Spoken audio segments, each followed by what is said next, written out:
Muy buenos días a todos los hermanos de Las Palmas, Telde, Tamaraceite, Ingenio y vecindario. Creo que no me dejo ninguno. Estoy feliz de poder estar con vosotros, aunque sea a distancia y en este tiempo tan extraño que estamos viviendo. Creo que ahí en Canarias, que tenéis el paraíso en la tierra, no tenéis el mismo problema que tenemos aquí, o al menos estáis mucho más liberados, me parece a mí, por lo que oigo en las noticias, y que, bueno, pronto saldréis o saldréis antes de estos confinamientos. Pero mis hermanos, os digo, todo esto, ayer hablaba con algún hermano de ahí, y todo esto nos sirve para unirnos más a Dios, para aprender más de Él. Todas las cuarentenas de la Biblia, ya lo sabéis, todas quieren de alguna manera mostrarnos a Dios, quieren acercarnos a Él, quieren prepararnos para un encuentro muy especial con Él y para una misión que todos tenemos. Así es que es importante que valoremos este tiempo de esa manera, como un tiempo de oportunidad para acercarnos al Señor, para encontrarnos con Él, para crecer en Él, para replantearnos nuestra iglesia, para replantearnos nuestra vida espiritual, para replantearnos qué es lo que yo quiero hacer por el Señor desde que Él me llamó, qué es lo que estoy haciendo por Él. Así es que en todos estos planteamientos y pensando un poquito en qué temática podía dirigiros en este sábado tan especial, pensé en esas parábolas de Jesús tan hermosas. Me encantan las parábolas, he trabajado mucho las parábolas. Quizás alguno ya hayáis escuchado alguno de los cultos que tengo sobre parábolas. Hay una parábola que me llama especialmente la atención y además es muy interesante porque cuando Jesús pronunciaba esta parábola estaba pensando en la Iglesia Adventista. ¿Hay alguna parábola más en la que Jesús, cuando la está contando, está pensando especialmente en la Iglesia Adventista? Pero en esta parábola, especialmente, Jesús está pensando en la Iglesia Adventista. Y es una parábola que tiene mucho que ver con el momento que estamos viviendo y mucho que ver con la misión que Dios espera que realicemos en este tiempo de crisis, en este tiempo en el que tantas personas están pasando por necesidad, en el que tantas personas están buscando desesperadamente la esperanza, encontrar una salida a este mundo que se ha metido en un túnel y parece que no acaba de salir, y nosotros sabemos que no saldrá hasta la segunda venida de Cristo. Nosotros tenemos una esperanza, nosotros conocemos la salida de este túnel. Así es que, mis hermanos, tenemos una gran responsabilidad. E igual que el mundo judío en la época de Jesús tenía que preparar al mundo para la primera venida de Jesús, nosotros tenemos que preparar al mundo para la segunda venida de Jesús.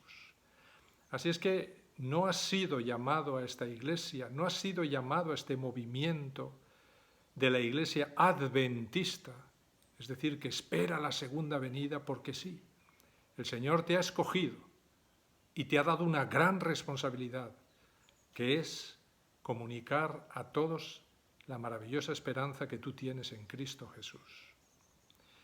El mundo judío de la época de Jesús tuvo un problema. No solo no preparó al mundo para el encuentro con Jesús en esa primera venida, sino que además se encerraron en sí mismos, se metieron en sus sinagogas, se metieron en sus ciudades y ellos se consideraban a sí mismos, así se autodenominaban, el remanente de los últimos tiempos. Imaginaros, no sé si os suena algo ese nombre, pero así se llamaban ellos. Así se autodenominaban ellos y estaban orgullosísimos porque consideraban que en medio de todo el mundo y todas las religiones del mundo, ellos eran los únicos que tenían la verdad. No sé si os suena algo a esto. No sé si veis que de alguna manera estamos repitiendo la historia. Porque muchas veces estamos encerrados en nuestras iglesias, entreteniéndonos a nosotros mismos y hablando de esa maravillosa segunda venida, mientras fuera mueren miles de personas sin conocer la esperanza. En esta pandemia han muerto miles y miles cada día sin conocer la esperanza de la segunda venida, y nosotros la tenemos. Aquel mundo judío tenía un problema con quién era el prójimo. Así es que ellos todo el día andaban deshojando la margarita y diciendo, pues este es mi prójimo, aquel no es mi prójimo, el otro... Y siempre andaban discutiendo, ¿y quién es mi prójimo?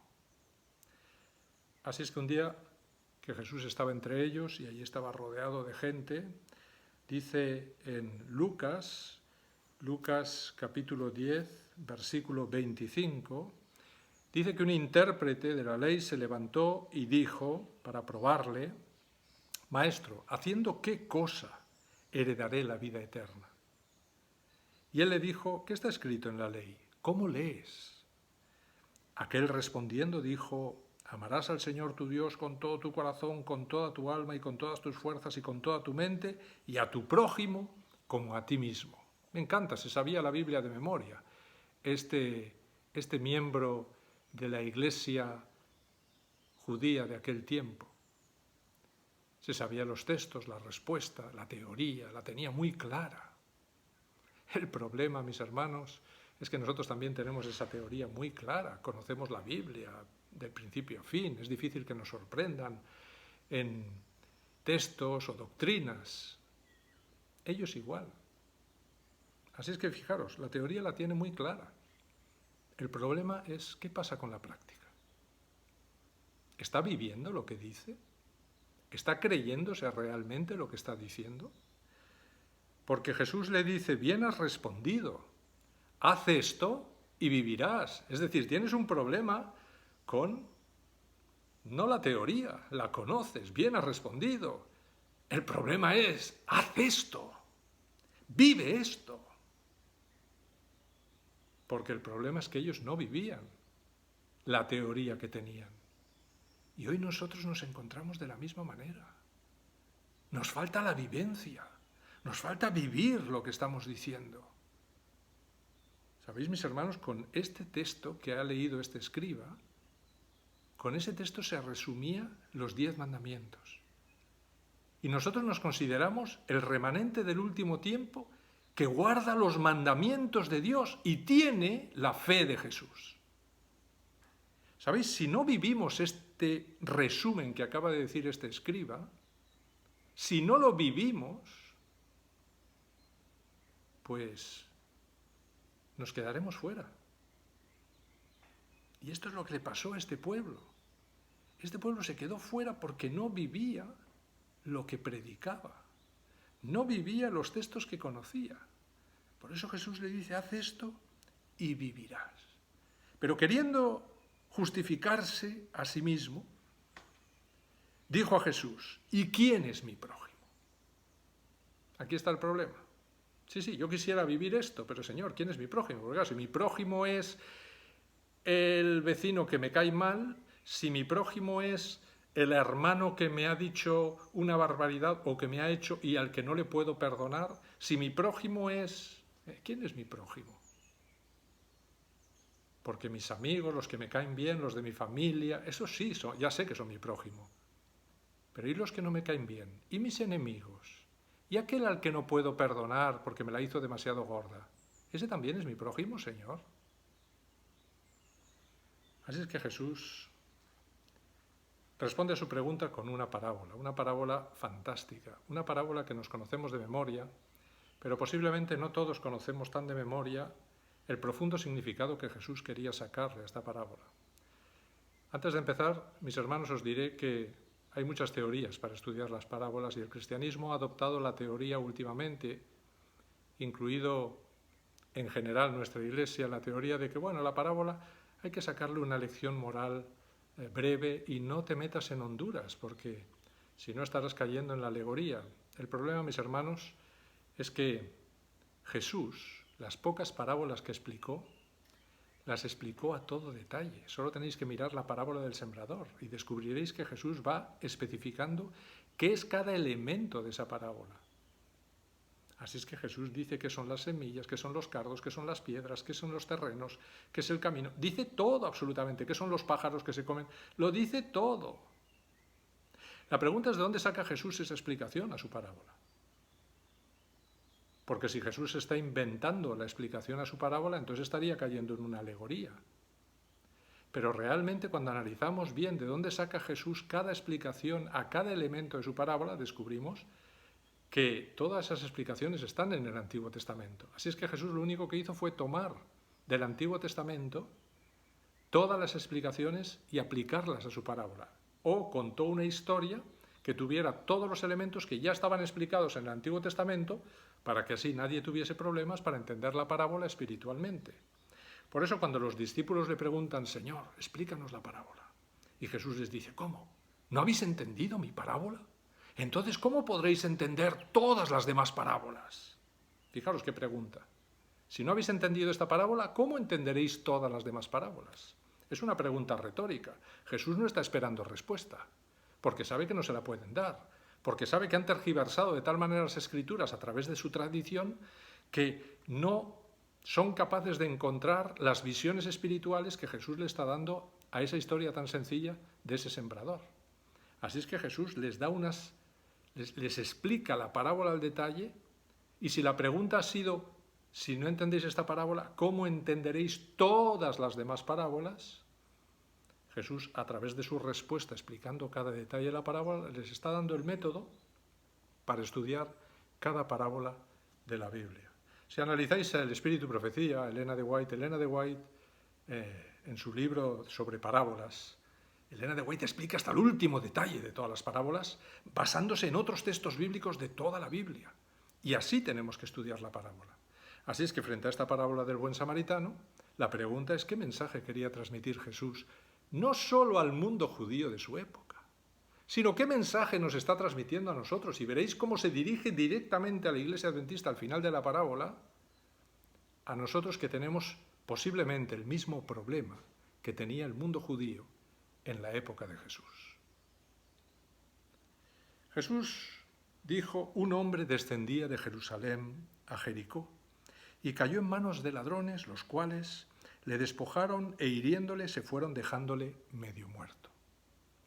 Mis hermanos, en este primer versículo 30 de Lucas 10, tenemos que un hombre descendía de Jerusalén a Jericó. Hay 1000 metros entre Jerusalén, que está arriba, y Jericó, que está abajo. Había un camino que podía ir por otro lugar y que se tardaba mucho, en llegar de Jerusalén a Jericó, en un camino tranquilo, que iba dando un rodeo tremendo, ¿verdad? Y entonces la gente, por seguridad, se solía ir por ese camino. Pero quien tenía prisa, quien quería llegar cuanto antes a Jericó, cogía un atajo, que era un desfiladero que bajaba entre montañas, entre cañones, llenos de cuevas, escondites, donde muchas veces los bandidos estaban allí escondidos, y cuando una persona bajaba por allí o subía por allí, pues generalmente le atacaban, le robaban, lo mataban o lo dejaban medio muerto como este hombre. Dice que era un hombre. Así es que no nos dice ni si era judío, ni si era de qué raza era, no sabemos, era un hombre. Que podemos ser tú y yo. Un hombre que descendía de Jerusalén a Jericó. Cuando yo analizo en la Biblia qué es Jerusalén, mis hermanos, es donde Dios mora con su pueblo. En Jerusalén está el templo de Dios. Jerusalén es un tipo de la gran Jerusalén celestial donde moraremos por la eternidad con nuestro Dios. Jericó es todo lo contrario. Si analizáis cómo se conquistó Jericó, descubriréis tintes apocalípticos en esa conquista. El arca de la alianza delante, sacerdotes tocando las cuernas de carnero, 7 vueltas, igual que todos los 7 que hay en Apocalipsis. Así es que Jericó, de alguna manera, es un símbolo, y esto lo dice el Espíritu de Profecía, un símbolo de nuestro mundo amurallado en contra de Dios, no queriendo saber nada de Dios. Y fijaros que Rahab, la ramera que vivía dentro de Jericó, sabía muy bien lo que Dios había hecho. Y además les dice a los espías, nosotros sabemos, así le dice, nosotros sabemos lo que Dios ha hecho por vosotros desde hace 40 años, cuando enterró en el Mar Rojo al ejército egipcio. Hemos visto la nube de fuego, hemos visto el maná, hemos visto que habéis arrasado a todos los enemigos, hemos visto todo eso. Y aún así no quieren convertirse. Y llevan 40 años viendo eso viendo esa nube como un paraguas impresionante encima de un campamento de millones de personas dándole sombra de día, y una nube de fuego, pero ¿dónde se ha visto una nube de fuego permanentemente encima de un sitio que se veía a kilómetros de distancia, mis hermanos? Y todo el tiempo habían estado viendo esto y no se habían convertido al todopoderoso Dios de Israel. La única que quiere convertirse es la ciudad de Rahab, que dice, yo quiero formar parte de vuestro pueblo y quiero que vuestro Dios sea mi Dios. Y pone aquella señal fantástica de esa tela roja que representaba la misma sangre que habían puesto los israelitas en sus casas para que el ángel exterminador no acabase con sus casas, ¿verdad?, con sus primogénitos. Y finalmente todas las murallas caen y aquella ciudad solo permanece. Y estaba la casa de Rahab estaba en las murallas. Así es que Dios protegió con aquella señal la destrucción total, una ciudad quemada al fuego, igual que nuestro mundo será totalmente destruido por el fuego de la segunda venida y luego del milenio. Mis hermanos, Jericó es un gran símbolo de nuestro mundo, de ese mundo de rebeldía en contra de Dios, que no quiere saber nada de Dios ni de la salvación y que se empeña en el pecado. Pero en medio de nuestro mundo hay Rahabs, hay personas desesperadas, que quieren abandonar esa vida de pecado, que quieren salir, que quieren tener una esperanza, que quieren tener vida, porque saben que nuestro mundo está condenado a la destrucción, lo saben. ¿Qué vamos a hacer nosotros? Fijaros que aquel hombre descendía de Jerusalén a Jericó. Si lo miramos espiritualmente, no físicamente, sino espiritualmente, lo que Jesús está diciendo es que aquel hombre se estaba alejando de Dios y se estaba yendo hacia el mundo. Estaba descendiendo hacia el mundo. Si analizamos en la Biblia la palabra descender, porque dice aquí muy claramente que este hombre descendía de Jerusalén a Jericó. Si analizamos en la Biblia la palabra descender, tenemos un montón de ejemplos, no solo físicos, sino que esos ejemplos físicos me están trasluciendo un descenso espiritual, un abandono de Dios. Tenemos a Abraham, que descendió a Egipto, y todos recordáis lo que pasó con Abraham en Egipto. Tenemos a Sansón, que descendió a Timnat, y todos sabemos a qué iba Sansón a Timnat, iba a buscar una filistea para casarse con ella, y toda la historia del león, y se estaba alejando de Dios. Tenemos a Jonás, que descendió a Jope, y sabemos para qué descendió a Jope, para descender a un barco, meterse en el fondo del barco, y lo tiraron del barco en medio del mar por la tempestad, porque salió culpable, y descendió al fondo del mar. Y si no es por la gracia y misericordia de Dios que manda un pez para darle una última oportunidad, allí hubiera sido el final de ese profeta rebelde que huía de Dios. Así es que la palabra descender en la Biblia siempre es alejarse de Dios. Dios está arriba, el mundo está abajo. Dios siempre está en el monte, el mundo está en las llanuras. Acordaos de las llanuras de Sinar, las llanuras de Sodoma. Todas esas llanuras siempre está el mal ahí. Así es que la Biblia no se aparta nunca de su simbología, sino que se mantiene siempre en su misma simbología.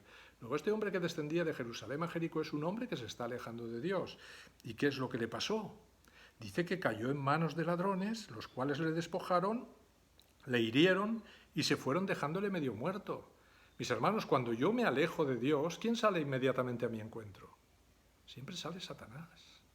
Y el Espíritu de Profecía, Elena de White, explicando esta parábola, dice que aquellos ladrones representan a Satanás y sus ángeles malvados que nos atacan, nos matan o nos destrozan la vida de tal manera, de mil maneras posibles, y cuando ya nos han dejado hechos una piltrafa, entonces nos abandonan para que muramos. Así es que, queridos hermanos, todo esto representa la historia de nuestro mundo, representa mi vida, representa mi alejamiento de Dios. Fijaros que este hombre fue destruido por Satanás, dejado medio muerto. Y dice que aconteció que descendió un sacerdote por aquel camino y viéndole pasó de largo. ¿Habéis leído bien? Dice, aconteció que descendió un sacerdote por aquel camino y viéndole pasó de largo. ¿Cómo es posible que un sacerdote cuya única función no solo era el cuidado espiritual del pueblo de Dios, sino también el cuidado físico, eran los que se encargaban de verificar las distintas enfermedades, de buscar curas, de recomendar remedios, eran los que se encargaban de todo esto? Así es que no solo era una cura espiritual, sino una cura física. ¿Cómo es posible que este sacerdote, cuyo ministerio y principal función era cuidar de las personas, pase de largo frente a este moribundo? Muchas personas han dicho, bueno, es que tendría cosas que hacer en el templo, no querría mancharse. Bueno, podemos decir lo que queramos. Pero aquí en el texto hay una palabrita que me dice que este sacerdote descendía de Jerusalén a Jericó. Es decir, estaba siguiendo espiritualmente el mismo camino que el hombre que le había precedido. Estaba alejándose de Dios. Lo que está diciendo Jesús es, ¿sabéis por qué me estáis preguntando quién es mi prójimo? ¿Sabéis por qué me lo estáis preguntando? Porque os estáis alejando de mí. Porque no tenéis mi amor. Porque no sentís lo que yo siento frente al sufrimiento. Porque no sentís la compasión que yo tengo frente al que muere sin esperanza. Porque no sufrís frente al que está destrozado por Satanás, frente al pecador, frente a las prostitutas, frente a los drogadictos. No sufrís, no se os retuercen las entrañas como a mí se me retuercen.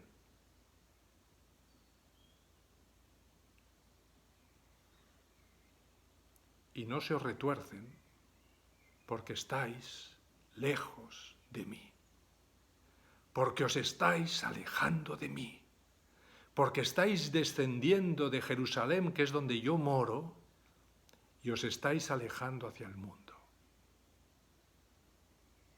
Si nosotros no sentimos compasión por los que sufren, si no sentimos amor, si no sentimos ese dolor interno, profundo, cada vez que vemos a alguien que está muriendo sin esperanza, entonces es que no conocemos bien a Jesús. No hemos tenido una experiencia personal con Él profunda.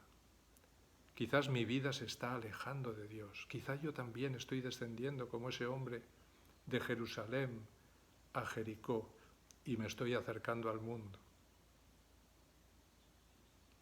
Es espeluznante lo que dice el Espíritu de Profecía respecto a nuestra Iglesia.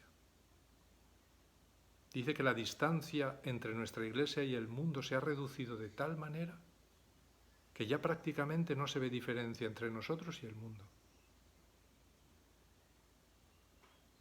Así es que Jesús pensaba en nosotros cuando estaba contando esta historia a un mundo que tenía el mismo problema que tenemos nosotros.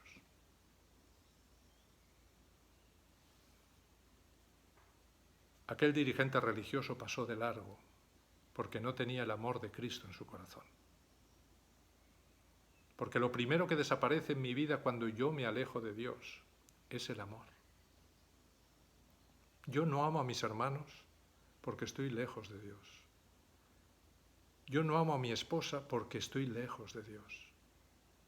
Yo tengo problemas con los que me rodean porque estoy lejos de Dios. No tengo compasión con los que sufren porque estoy lejos de Dios.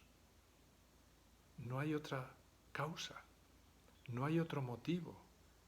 Satanás nos quita el amor, nos quita la compasión, la paciencia, la benignidad, la bondad. Todo eso que da el Espíritu Santo nos lo quita. Y solo me deja la ira, el enfado, el odio, la crítica. Una persona amargada que se está muriendo espiritualmente. Así era este pueblo. Este pueblo que decía que era el remanente de los últimos días. Ojalá, mis hermanos, no nos pase a nosotros esto. Ojalá no vivamos esta experiencia. Y si descubro que la estoy viviendo, entonces voy a ver lo que Jesús hace.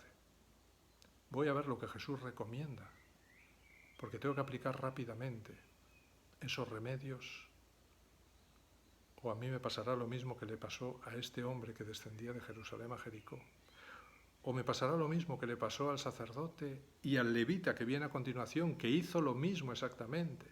El sacerdote serían los dirigentes religiosos y el levita serían los miembros laicos de aquella época. Podemos representarlo así. El levita era el ayudante del dirigente, el que colaboraba con el dirigente, es decir, la función de todos los miembros de una iglesia con su pastor. Ahí estaría representado. Dice que el levita, llegando cerca de aquel lugar, viéndole, también pasó de largo. Pero dice el versículo 33, pero un samaritano que iba de camino, vino cerca de él y viéndole fue movido a misericordia. Fijaros qué interesante. Pero un samaritano que iba de camino. No dice si descendía, no dice si subía, no, iba de camino. Dice que vino cerca de él y viéndole fue movido a misericordia. Este samaritano, odiado, terriblemente odiado por los judíos, tanto era el odio, mis hermanos, que no podían ni pronunciar la palabra samaritano. Lo veréis al final, cuando Jesús le pregunta, ¿quién crees que fue el prójimo de este que estaba tirado allí en el camino? ¿Verdad? Y este doctor de la ley, que ni siquiera quiere pronunciar la palabra samaritano, dice, el que empleó de misericordia, el que hizo misericordia con el que estaba tirado. Entonces Jesús le dijo, pues ve y haz tú lo mismo. Ni siquiera quería pronunciar aquella palabra tan odiosa, era tan terrible, era como un insulto decir esa palabra. Tanto odiaban a esas personas y eran el pueblo de Dios que tenía que preparar al mundo y que se supone que tenían que tener el amor de Cristo por todos. Así es que ese samaritano, mis hermanos, ¿quién es? ¿A quién representa? Porque era un pagano realmente. Era una persona que no tenía la verdad. Sin embargo, actúa como Jesús. Con lo cual Jesús le está dando una bofetada terrible a aquel pueblo. Le está diciendo, pero no te das cuenta. No te das cuenta que tú que tienes la verdad, que tú que lo sabes todo, vives una teoría y no practicas nada de lo que estás predicando. Y este que no tiene la verdad, como se está dejando guiar por mí, como se está dejando guiar por el Espíritu Santo, está respondiendo a la misericordia y al mismo amor que yo tengo. Mis hermanos, hay miles de personas ahí fuera que son realmente el pueblo de Dios, porque viven y dan todo lo que tienen por ayudar a otros. ¿Y qué creéis? ¿Que no estarán en el cielo? ¿Por qué no guardan el sábado? ¿Cuántos habrá en el cielo que no conocen nada del sábado? Miles. ¿Cuántos habrá en el cielo que no conocen las 28 doctrinas? Miles. ¿Cuántos paganos creéis que habrá en el cielo? Dice Elena de White que habrá miles de paganos salvos en el cielo, pero que se dejaron mover por el Espíritu Santo y fueron auténticos instrumentos en manos de Dios para ayudar a sus prójimos. Recordad a Jesús en otra parábola, ¿verdad?, con los cabritos y las ovejas a su derecha, los cabritos a su izquierda.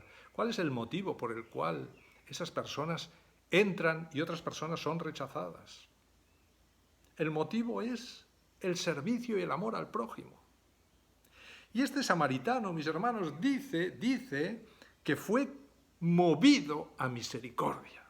Y si yo busco en toda la Biblia quién es movido a misericordia, tanto en el Antiguo Testamento como en el Nuevo Testamento, ningún ser humano es movido a misericordia en ningún sitio.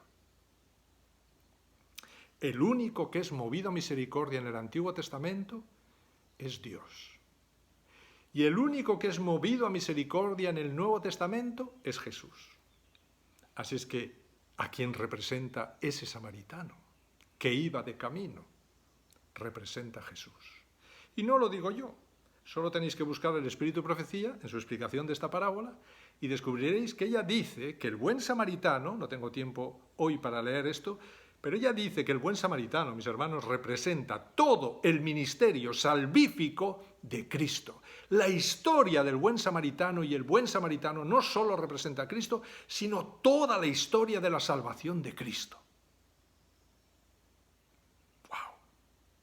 ¿Y dónde está escrito eso ahí? Estamos viendo que está escrito ahí. Elena de White dice que ese hombre tirado en el camino nos representa a todos nosotros. y que Jesús dejó todo en el cielo para venir a este mundo y nos halló a punto de morir. ¿Y qué hizo? Lo dice lo que hizo el samaritano. Dice que vino y se acercó a nosotros. Y a mí me encanta, mis hermanos, que Cristo diga aquí que ese samaritano lo primero que hizo fue acercarse a nosotros. Porque fue movido a misericordia. Es decir, se le retorcieron las entrañas de dolor al ver nuestro sufrimiento, al ver que íbamos a morir sin salvación, al ver que no había esperanza para nosotros. Él vino a nuestro mundo, murió por nosotros, entregó su vida, nos revistió de su perfecto manto de justicia, dio su sangre por nosotros, nos empapó del Espíritu Santo. Todo esto es lo que hizo Jesús cuando vino a nuestro mundo. Así es que todo el ministerio salvífico de Jesús está representado en esta parábola, mis hermanos. Porque fijaros lo que hace el samaritano. Este samaritano vino cerca. Y cuando yo pienso cuántas veces he caído, he tropezado, he pecado, y me puedo sentir muy lejos de Dios. Y puedo sentir que Dios ya nunca se acercará a mí. Y puedo sentir que Dios nunca me perdonará. Y puedo sentir que entonces ya estoy demasiado lejos para que Dios tenga ya misericordia. He repetido demasiadas veces este camino de alejamiento de Dios. He repetido demasiadas veces este pecado. No puedo superar el vicio que tengo con la pornografía. No puedo superar ese vocabulario que tengo tan soez. No puedo superar esos deseos que tengo cuando veo una mujer. Pues mis hermanos, Dios me dice que cuando yo tenga esa lucha, Él se acerca a mí. Que cuando yo esté moribundo por el pecado, Él está muy cerca de mí. No está muy lejos, está muy cerca. Y quiere ayudarme, y quiere salvarme. Y me encanta este samaritano, porque representando a Jesús dice que fue movido a misericordia, que es lo que Cristo aplica cada vez que caemos en el pecado y nos encuentra moribundos. Fue movido a misericordia y se acercó a él. ¿Y qué hizo? Dice, acercándose, vendó sus heridas, echándoles aceite y vino y poniéndole en su cabalgadura lo llevó al mesón y cuidó de él. Queridos hermanos, Jesús hace 3 cosas. El samaritano hace 3 cosas con aquel herido. Aquel samaritano no tenía vendas para vendar ese cuerpo magullado, sangrando por todos los lados, a lo mejor con la cabeza rota. No tenía vendas. Así es que, ¿qué hizo? Cogió su túnica y la hizo tiras. Elena de White en este momento nos dice que Jesús nos cubrió con su manto de justicia.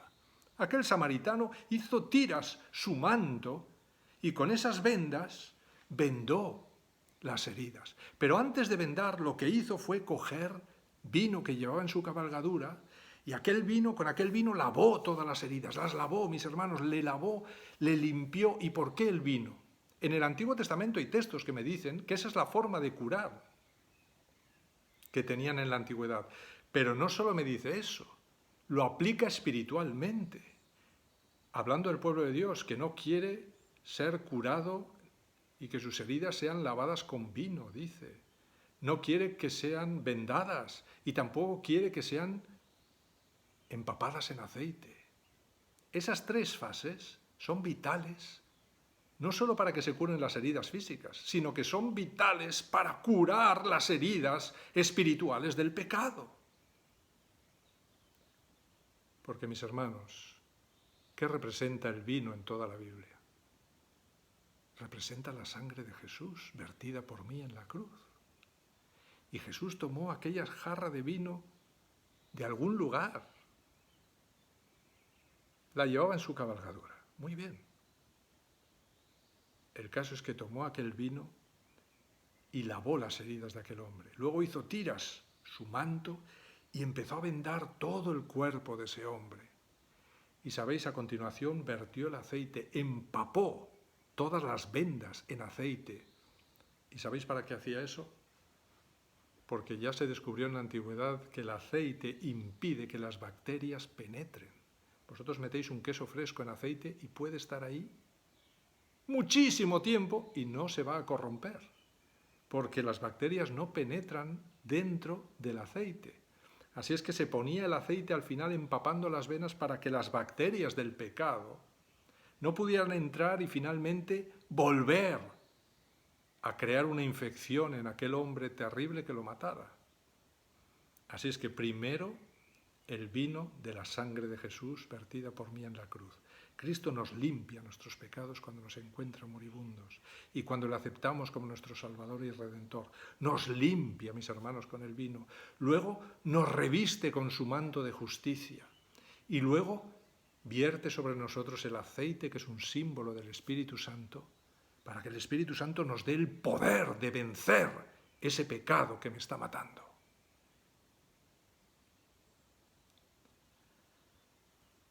A continuación de aplicar estos 3 remedios, el samaritano subió sobre su cabalgadura, puso sobre su cabalgadura a aquel hombre.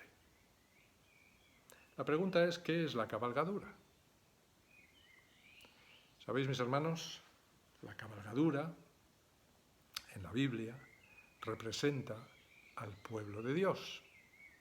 Hay textos en el Antiguo Testamento que dicen cómo Dios, como un jinete, llevó a su caballo, el caballo que representaba al pueblo, a través del desierto sin que tropezara.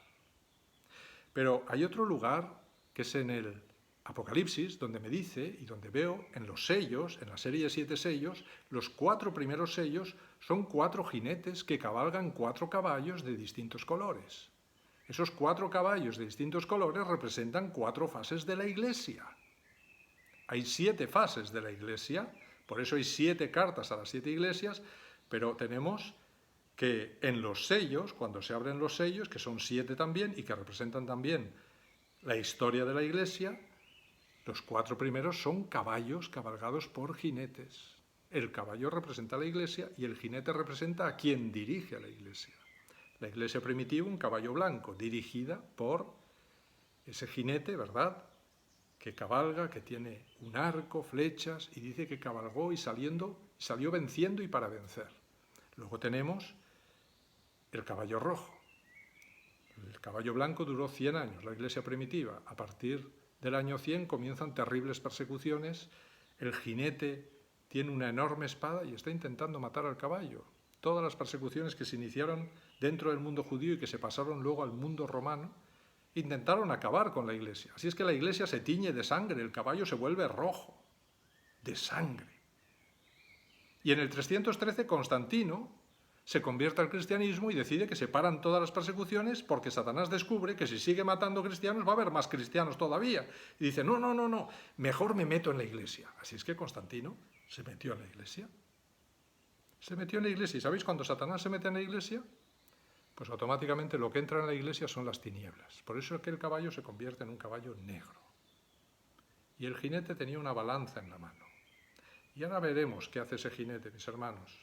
Y el jinete siguiente es un jinete de color muerte, verde amarillento, y el jinete se llama muerte, y el sepulcro le seguía. Con lo cual Jesús está diciendo que aquella iglesia ha llegado a tal corrupción que finalmente si yo comulgo con esa iglesia, lo que voy a alcanzar no es la redención, sino es el sepulcro y la muerte.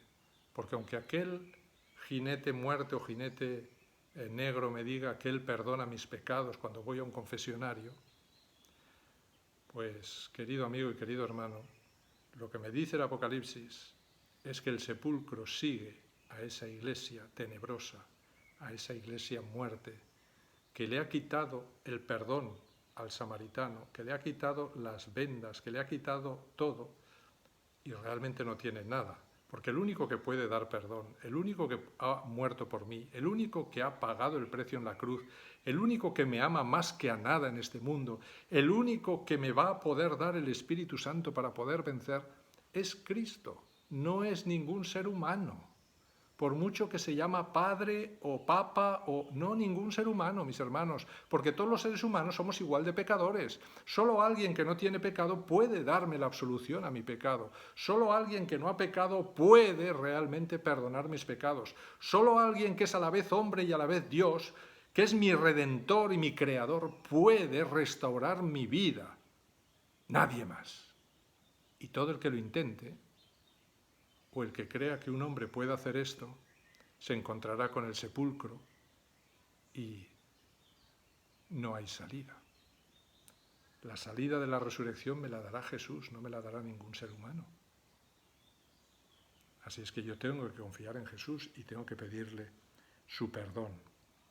Mis hermanos, fijaros que aquel samaritano, después de aplicarme el perdón, después de revestirme de su perfecta justicia, después de darme el Espíritu Santo, me sube en la cabalgadura. Si la cabalgadura representa a la Iglesia, quiere decir que después de aplicar los primeros cuidados a todos esos que están ahí fuera moribundos, el Señor los va a traer a la Iglesia, los va a poner en nuestras manos, nos va a dar a nosotros la responsabilidad de llevarlos por el camino de este mundo hasta la Nueva Jerusalén. Nos va a responsabilizar a nosotros, por eso pone el herido sobre el caballo. Ahora tú me ayudas a llevar al herido. Jesús guía al caballo, pero el caballo lleva al herido. Así es que yo llevo al herido. Yo ayudo al herido. Yo voy a visitar a las cárceles, a los que están sin esperanza allí. Voy a los hospitales. Voy a buscar a aquellos que tienen problemas, que no tienen que comer, que tienen sed, que tienen hambre, que están desnudos. ¿Y cuánta gente así va a haber ahora en nuestro entorno, mis hermanos?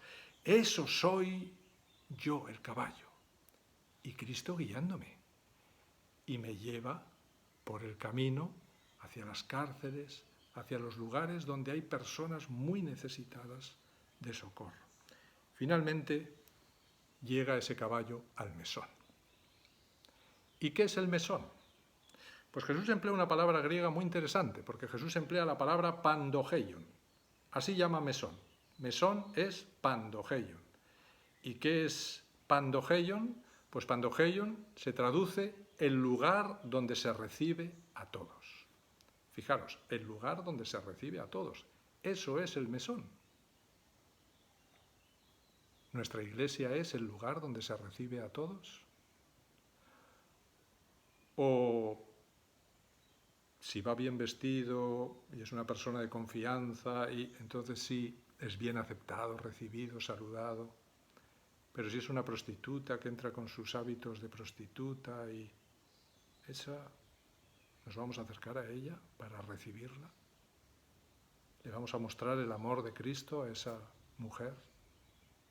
Si es un drogadicto o un borracho que se acerca a nuestra iglesia, que está moribundo por Satanás, ¿lo vamos a tratar igual que si fuera Jesús? Eso es lo que Jesús está intentando decir al mundo judío. Si es mi enemigo el que entra en la iglesia, voy a ir a recibirle y a darle un abrazo. Voy a invitarle a mi casa, le voy a dar de comer, le voy a ayudar en lo que necesite, le voy a mostrar mi cariño, mi amor y mi perdón. Esto es lo que Jesús está queriendo decir en esta parábola. Así es que Jesús lo lleva al mesón. Sabéis, mis hermanos, en Apocalipsis la iglesia está representada en el lugar santo por un candelabro. Candelabro de 7 brazos que tenemos en Apocalipsis, ¿verdad? Si nosotros nos vamos a Apocalipsis, descubrimos al principio de Apocalipsis que Jesús está moviéndose entre los 7 brazos de un candelabro, ¿verdad? Por lo tanto, el candelabro, que está dentro del lugar santo, representa a la iglesia. Lo dice al final del capítulo 1 y del capítulo 2. Es la iglesia. Por lo tanto, delante del candelabro, dentro del lugar santo, estaba la mesa de los panes. Y en la mesa de los panes había no solo panes, había jarras de aceite y jarras de vino. 3 cosas había en la mesa. Curiosamente, 2 de las cosas el samaritano ya las ha empleado con el herido que ha encontrado en el camino.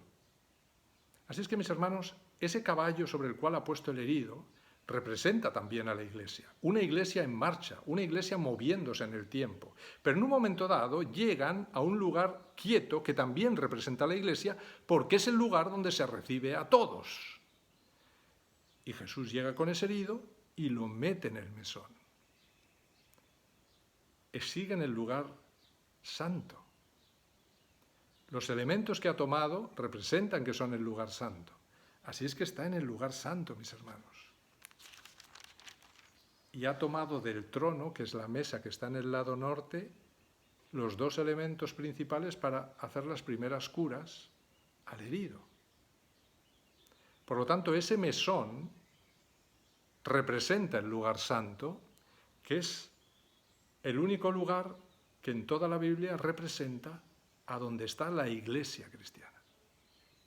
El candelabro y delante de él la mesa, que es el trono. Fijaros que en toda la parábola no ha aparecido el pan, sí ha aparecido el aceite, sí ha aparecido el vino. Hemos visto que las vendas son las vestiduras de justicia de Cristo, lo dice el Espíritu de Profecía, pero no ha aparecido el pan. ¿Dónde está el pan?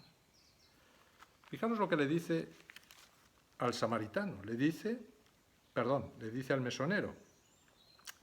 Otro día al partir sacó 2 denarios, versículo 35, otro día al partir sacó dos denarios, los dio al mesonero y le dijo, cuídamelo y todo lo que gastes de más yo te lo pagaré cuando regrese.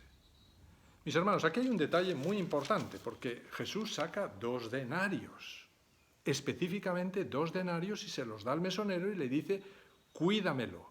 Y además se tiene que ir. La pregunta es si están en el lugar santo y el samaritano es Jesús, ¿a dónde se tiene que ir? Y la segunda pregunta es, ¿quién es aquel mesonero al que le da los 2 denarios? Y la tercera pregunta es, ¿y por qué le da 2 denarios?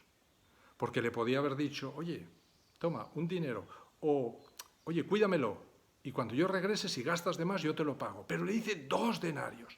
¿Por qué 2 denarios, mis hermanos?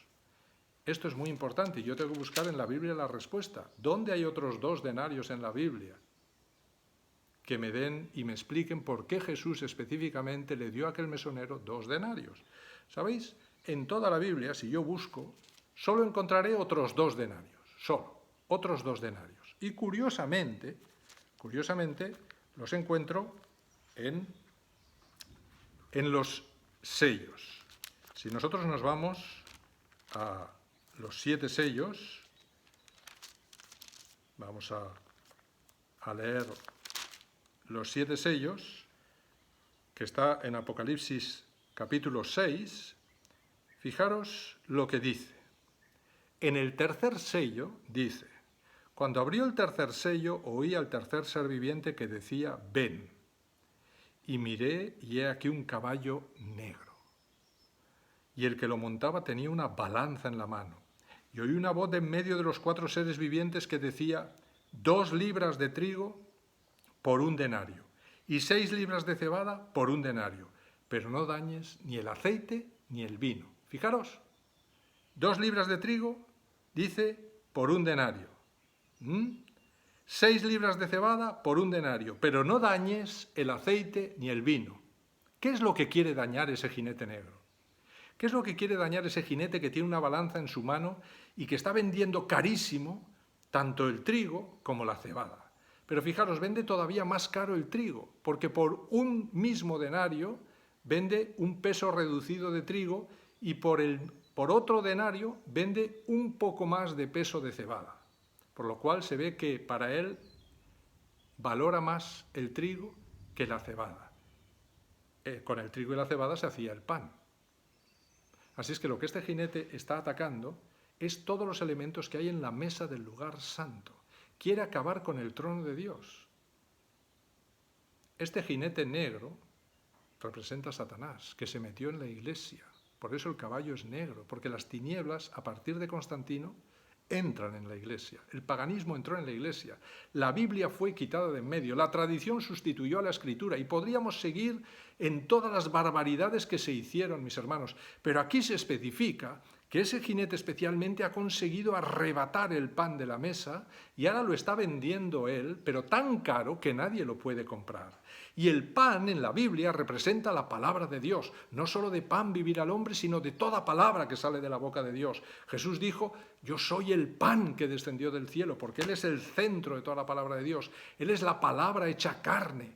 Así es que, mis hermanos, el pan representa la palabra de Dios. Y este jinete está vendiendo la cebada, que representa el Antiguo Testamento, y el trigo que representa el Nuevo Testamento, carísimo. Los historiadores dicen que este precio era imposible de pagar por las personas y que por lo tanto se estarían muriendo de hambre al no poder comprar el pan. Si el pan representa la palabra de Dios, me está diciendo que este jinete negro, esta iglesia quitó de la circulación la Biblia e impidió que las personas alcanzaran la Biblia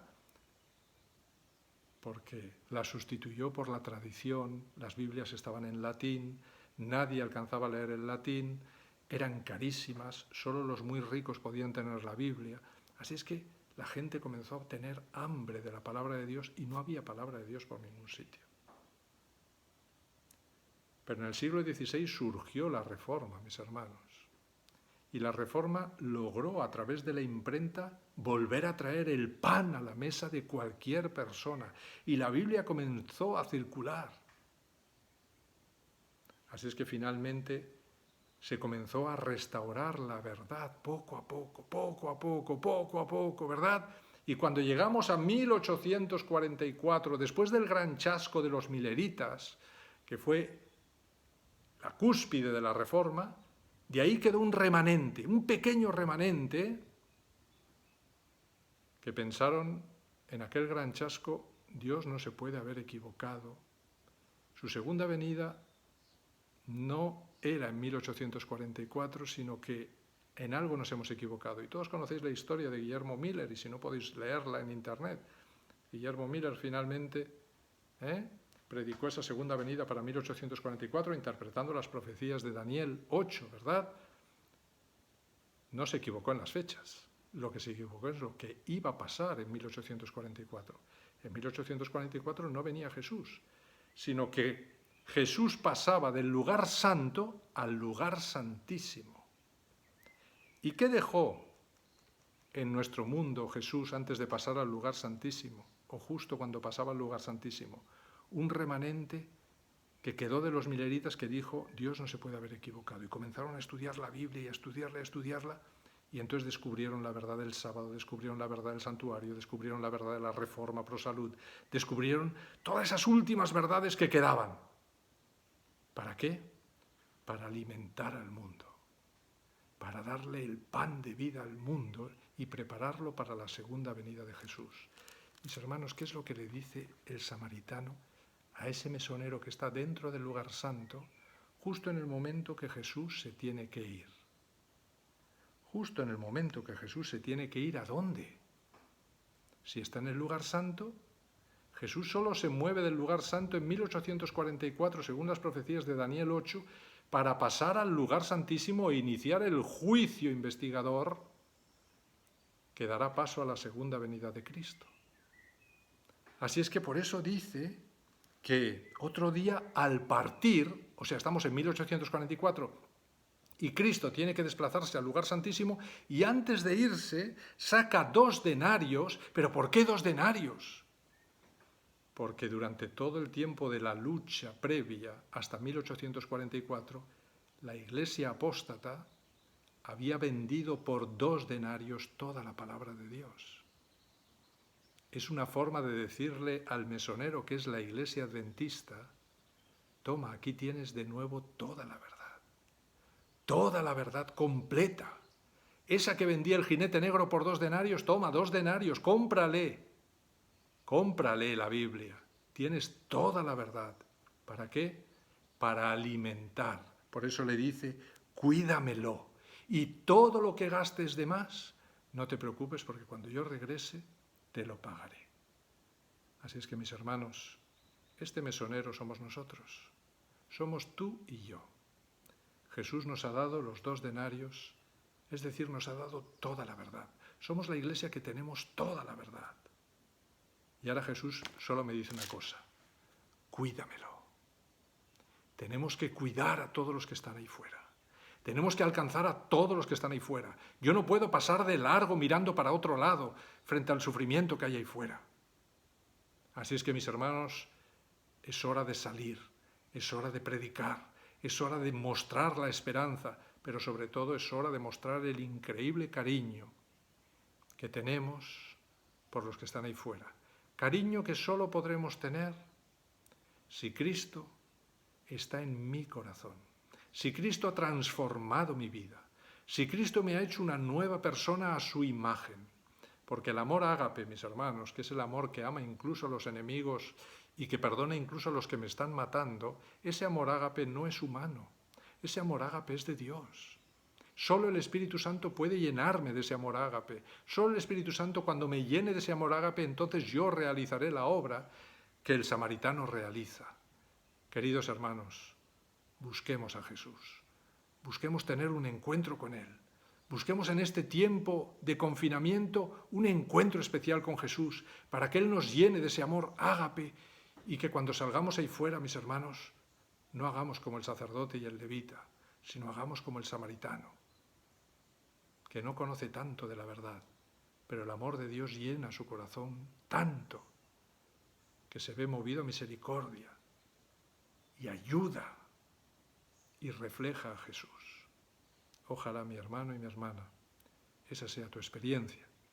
Que el Señor os bendiga mucho y que podáis, allí en las islas, aportar una luz poderosa del amor de Cristo. Y recordad que muy pronto vendrá Jesús. Todo lo que estamos viviendo nos lo recuerda. Y Jesús dividirá a la Iglesia en dos grupos, los cabritos y las ovejas. Todos llaman a Jesús Señor, todos son creyentes, pero solo aquellos que, cuando tuve hambre, me disteis de comer, tuve sed, me disteis de beber, estuve desnudo y me vestisteis, estuve en la cárcel y me visitasteis, estuve enfermo y fuisteis a verme, solo esos son los que realmente demuestran que son hijos de Dios. Los demás tienen una gran teoría, pero se han olvidado de su prójimo y ni siquiera saben quién es. Así es que ojalá, mi hermano y mi hermana, tú tengas muy claro quién es tu prójimo. Tu prójimo comienza siendo tus hijos, tu prójimo es tu esposa o tu esposo, tu prójimo es tu familia próxima, pero tu prójimo también es todos tus vecinos, todos tus compañeros de trabajo, todas las personas que hay en la calle, todos aquellos que están necesitados y también todos aquellos que parece que están sumidos en una vida de pecado terrible, esos especialmente son tu prójimo. Y especialmente tu enemigo, ese es tu prójimo. Perdónale, muéstrale amor, misericordia, porque sólo así reflejarás que realmente eres una persona que tiene a Jesús en su corazón y que está preparada para recibirle en su segunda venida. Que el Señor te bendiga y que el Señor os cuide y os ayude mucho en este tiempo para poder reflejar su increíble amor. Un fuerte abrazo a todos. Cuidaros mucho.